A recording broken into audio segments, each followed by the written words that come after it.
We're in a time where Pokemon TCG couldn't be any bigger, but I'm asking today, are Pokemon dropping their standards and are they getting lazy?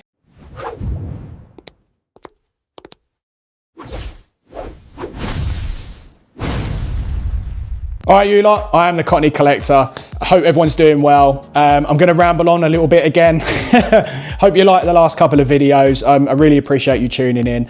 Again, a bit of more of a clickbaity kind of thumbnail, but it's an important topic to discuss really. There's a lot of people talking about the drop in standards of Pokemon. We can talk about the Pokemon probably going through their biggest boom in their company history. And we can probably argue as well that the TCG is thriving mostly out of everything in Pokemon right now. You know, when you look at the video games and the underwhelmness of underwhelmness, is that even a word? The underwhelming nature of the game itself. But you look at the TCG and it's thriving. There's loads of people in there. But are we beginning to see a drop in standards? And this is what I want to discuss today. So if you don't know much about me, my day job is actually as a graphic designer. So I'd like to think I know a little bit about design. I've got an eye for color. I've got an eye for typography and general, you know, ability to sell to a consumer. You know, when you look at the Pokemon TCG, as I said there, you can argue the artwork on the cards has probably never been stronger. It's got better and better every single set. Obviously, some people have sets that they love and some people have sets that they hate. But you can argue that the artwork standard has always been super high. But what I'm talking about specifically today is specifically around the booster boxes and the ETBs and products like that. The reason I start talking about this is you have to go all the way back to the era when I grew up, which is obviously base set, Gen 1. You know, when you look at Wizards of the Coast and their initial production of booster boxes, obviously ETBs weren't a thing back then. It was booster boxes. The pack art was essentially, you know, the standard starters, Charizard, Blastoise, Venusaur. But every child remembers what they look like, right? So, you know, it's stuck in people's minds. It was iconic. It's got a legacy to it. The colors pop. The artwork was fantastic. You know, and again, we go back, you can probably argue that the card art specifically has got way better since then. But then you go through the eras exactly, you know, you look at the Fossil, you know, set, you look at Team Rocket, it has a clear identity, it has a clear story to each of its pieces of artwork. So when you start looking at storytelling, you go through X, Y, you look at Black and White. If you look at each of their sets, there was around, I believe, 6 or 7 in each of those sets around that. I may be completely wrong, so tell me in the comments if I'm wrong there. But there was a lot less sets per year and per era as there are now, than there are now, shall I say. But there was a clear narrative, there was a clear storyline throughout. So it felt like each set run into another. There was a clear definition of what each set was going to be. You look into, for example, the Sun and Moon era as we move through that. There's some of the most iconic pieces of artwork and sets now that people are looking back on who maybe didn't appreciate it at the time, but are now certainly appreciating it, like we probably are from base set and Fossil and Team Rocket. When you've got like the likes of Team Up, Cosmic Eclipse, and sets like that, where people are now looking back going, oh wow, that's some seriously good artwork. I think what I'm trying to understand today and talk about today really is, when you look at the card art, as we said at the start, it's got better and better and better each time throughout the years. But the emergence of a sealed collector, and you know, hands up, I am one myself. You know, there was a different market that entered there. So, you know, people that didn't just collect the cards and didn't want to just master set, they you know, went beyond that. And you know, if you look back 30 years, how many people have kept a base set sealed? You know, you can probably count it on, you know, very limited amount of numbers of that, you know, Fossil, Team Rocket. But the emergence of the sealed collector is obviously putting emphasis on Pokemon to, you know, expand the artwork beyond the cards. So if you look at like the booster boxes going all the way back to XY, all the way back to Black and White, the artwork was stunning. You know, you had your character on the front, you got your 2 characters on the back. You know, you got your clear color palette for each one. Your typography is super strong. You know, when you look at like Steam Siege, and it felt like there was an energy to it. You go through to the Sun and Moon, exact same. You had 2 characters on each. You know, Unified Minds obviously had Mew and Mewtwo. You got your characters that draw people in. You know, so when you're putting it in a sealed collection and you're putting it next to each other one by one, it just looks beautiful, right?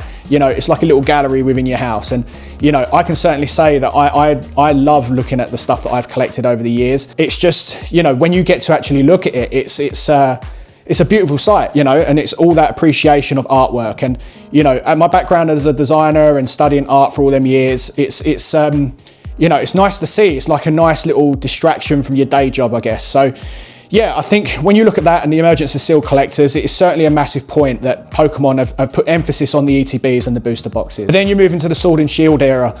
Not the start of it, obviously towards the end, you're beginning to have a specific type of ETB, which is the Pokemon Center exclusive. That was a slightly different design. Obviously, it was an over-exaggerated version of the regular ETB. And then you look at the artwork on the boxes, it was very clear. So if you look at like of Fusion Strike, for example, you know, it's very, very powerful. The colors of the purple, the Mew on the front, you know, and then you go to the booster box and it's that pink, it's that beautiful pink that just pops. You know, it's really, really nice to look at, and it's very different as well. And that's when you look at some of the ETBs and the booster boxes side by side, you kind of go, there's some storytelling there, right? And I think that's where, you know, I'm beginning to look at the original question is, are Pokemon getting lazy? As you move through the eras, you can probably argue somewhat, yes, they are to some degree. And you kind of ask yourself why that might be. You know, I'm trying to look at it from a design point of view, and I'm sympathetic towards the designers who are working and doing these artworks. By the way, this is no slamming of those, because they're doing some amazing work and we can all appreciate what they do.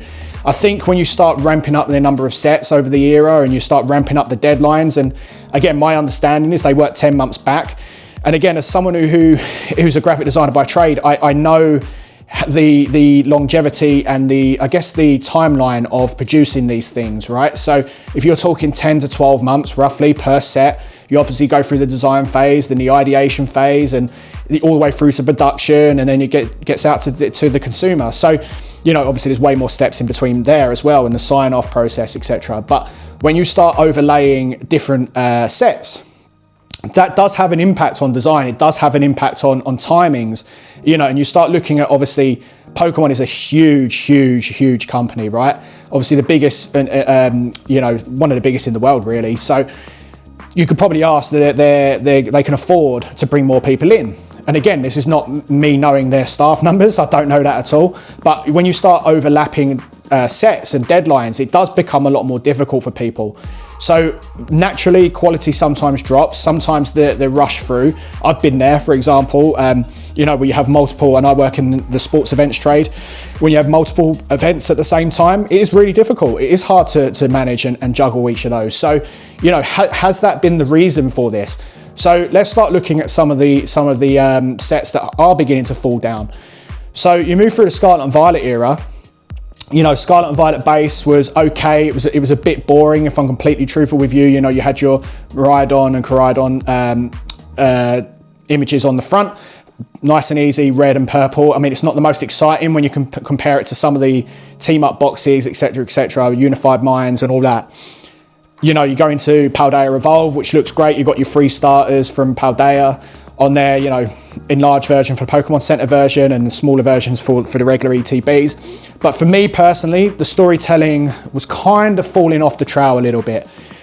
It wasn't until you started seeing the likes of Destiny Rivals where that became a little bit more, again, bringing in nostalgia, legacy, all that sort of stuff, and bringing people back who are like me in my late 30s, who had a tie to that initial set.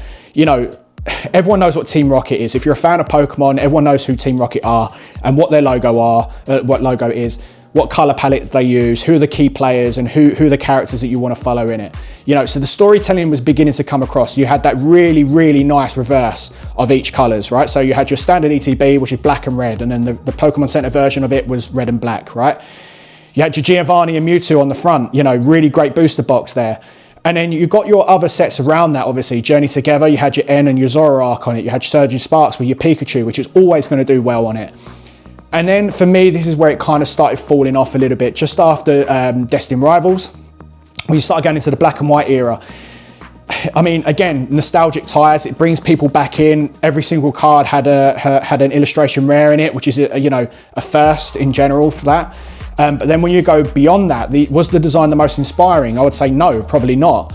You know, it's sort of that half monotone kind of look, with Reshiram and Zekrom on the front. And it didn't, for me personally, I look at it and go, yeah, it was fine. Like, it wasn't, when you're comparing it to other sets, which naturally you would do, it's not the greatest artwork in the world. But again, booster boxes weren't available for this one, so it was booster bundles. So, you've got a small area to work in.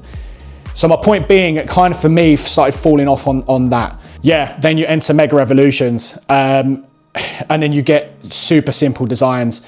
And this is what prompted my question, are Pokemon getting lazy? You know, lazy may be a really, really harsh term to use, and it's maybe the wrong term to use, in fact. But when you start looking at the designs of Mega Evolution specifically, obviously with the word mega in it, for me, it's anything but mega. You know, your first base set had Gardevoir and Lucario on it. It was fine, but it wasn't stand out. You look at the colours, it was simple black and a little bit of gold and white on the top. And I think for me, the one that kind of let it down the most was Phantasmal Flames. And, you know, you could have done a booster box, specifically in the Mega era, which blew everyone out the water, right? The simplified black and the colours and the ribbon effect, for me, it's just not the most exciting. You know, it doesn't look great compared to the others, that previous eras. ETBs are okay. I mean, like I say, Mega Evolution, I'm not a massive fan of. Phantasmal's ETB's okay. With obviously Charizard will always do well. I think when you start looking at Ascending Heroes, it's starting to bring it back a little bit. There's a clear story for me here. That's what it is. You know, you're kind of tying back to a little bit of the Scarlet and Violet era, the beginning of Mega, and some other eras before that, obviously, when you've got like the Ericas of the world and stuff like that in it. But there's a clear storyline. So that might save Mega Evolutions and that era. But, you know, we don't know what Chaos Rising looks like, but we certainly we know what Perfect Order looks like. And to me, that is the most underwhelming booster box in ETB you're ever going to see. And again, this is what prompted this video for me. It's, you know, Zygarde, which isn't the biggest character in the world anyway. Not many people have an affiliation with it. You know, and the kind of like the pop of the green and the greys, it was like, meh. You know, I remember having a conversation with a friend of mine about the actual colour of the Pokemon Center version of it. I was really hoping they popped the green, and they did, because that was kind of the obvious choice, because when you see this standard ETB being very grey, very dull, you know, it kind of felt to me like it was kind of running out of ideas. And again, that's what prompted this question. You know, are Pokemon getting lazy? Are they dropping their standards? Is there too many sets coming out each year that sort of puts pressure on the design team and people that are working at Pokemon to deliver at a high standard? As I said, they're bringing in artists for the card art, which has never been better. But when you start looking at the ETBs and the booster boxes, which my assumption is done in-house, I'm pretty confident in saying that's the case. Yeah, you start putting a lot of pressure on people to deliver higher standards, right? So, you know, I've been there, it's tough. So yeah, let me know what you think. Is Pokemon getting lazy? You know, are the booster boxes and the ETBs getting worse? Are they getting better? Am I talking absolute nonsense? Please do let me know down in the comments. I'd love to hear your thoughts. You know, it's a very much an open communication here. I'd love to hear what you think. You know, thank you again for tuning in. It's just my thoughts rambling, you know, an Essex lad just talking absolute nonsense. So for a couple of minutes, but thank you for listening and hearing me out. Please do go follow me on Instagram. I'm at the Cottony Collector on there. And please do like, share, comment and subscribe on here. I'm really trying my hardest to put some more content out for you guys. Whether it's good or bad, I don't know. But thank you again for tuning in, and I'll see you on the next one. Peace. All right, you lot. Are you looking to level up your sealed collection? If so, look no further than Zygarde. Zygarde provide the ultimate protection for your collection. It's made by collectors for collectors. Zygarde specialise in premium acrylics for your ETBs, your booster boxes, your booster bundles, your UPCs, you name it, they've got it. And you can level up your collection as well with the code Cottony Collector for a 10% discount at checkout. Zygarde, the ultimate protection for your collection.